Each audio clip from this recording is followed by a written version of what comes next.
This is Brian with ScreenFiles.com and Review. And what I'm looking at today is 2023's Black Mold, directed by Joe Pata. And if you saw my reaction video for this movie, I thought that this movie was very important to Tubi in the sense that it's received accolades from the horror community. There are really good movies on Tubi that they produce, but the thing is you have to look hard for them. And so Black Mold is something that should bring more of that quality to Tubi, which I honestly think they need. And the question is, does it work? And I have to say, yes it does. Black Mold is very evocative of Brad Anderson's Session 9, including the way the story works. It's not by any means the same, but it has similarities. The movie revolves around two photographers, Brooke and Tanner, and they seem to specialize in taking photos within abandoned structures.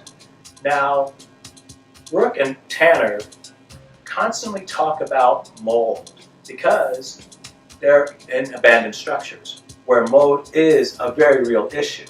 So when they go into this latest structure, which I think is like a factory of some sorts, they don't notice that there is a sign on the ground, it had fallen, saying that there was a danger of microbial toxins in this factory.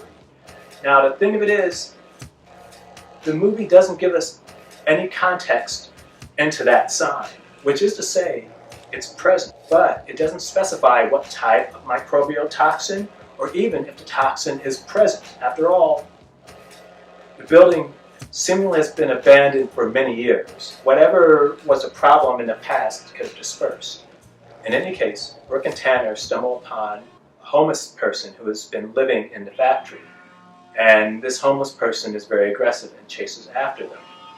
What I didn't mention, and I should have perhaps earlier have done so, is that the movie begins with a small look into Brooke's life as a child, and we learn that her father killed himself, and that not only does Brooke blame herself for him doing so, but people blame Brooke as well. Though that's a point I want to get back to later. So Brooke has issues, daddy issues, that she hasn't quite gotten over, though she copes.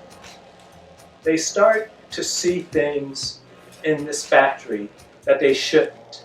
They start to see things that reflect their fears. For instance, Tanner, earlier in the movie, confides in Brooke that he has a fear of scarecrows. So he starts to see them. So now the question is, what is actually happening to Brooke and Tanner? Are they seeing these entities? Or is this a result of some infection due to some microbe that was present in the factory? To me, this is the most fascinating aspect of Black Mold. You don't know why things are happening. And if the story were badly told, this would be a deficit.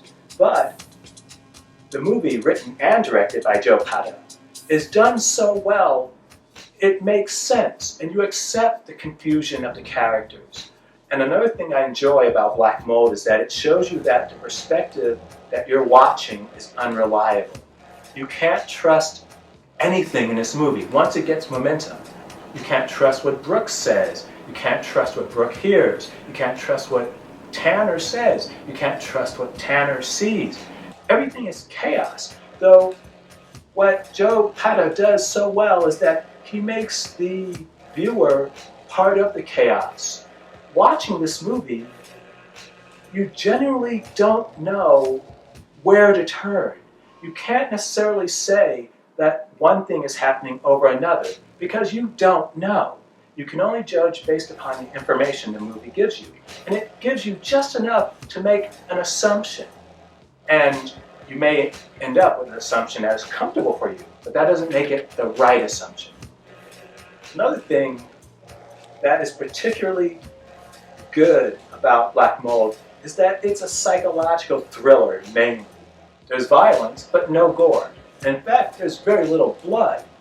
the brunt of the movie is dealing with what's going on to Tanner and Brooke. And that's done exceedingly well. And the ending is great. It's great because it doesn't necessarily confirm anything that you saw prior to it. Normally that would irritate me. But once again, if it's done well, cliches are cliches for a reason. They work and people keep using them and they eventually become cliche. Rules exist for a reason. You follow them and they tend to get you to a particular point. But sometimes you need to break a rule. But to break a rule, you have to understand a rule. And that's what Black Mold does very well.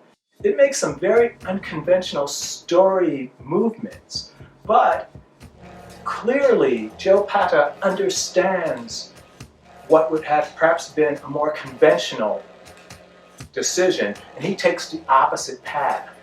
And so this movie just works, and it's worth repeating.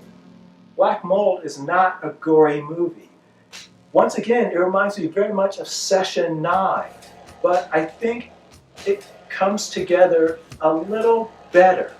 I enjoy Session 9 a little bit more, but I think Black Mold just flows better. It is a really good movie, and hopefully this is the beginning of Tubi Originals becoming better movies. Now keep in mind, Tubi probably didn't finance Black Mold. What is more likely the case is that Black Mold was produced and they purchased it and called it a Tubi original. However they go about doing it, I don't really care. The important thing is that they create original films that are memorable, that are powerful, and that are interesting.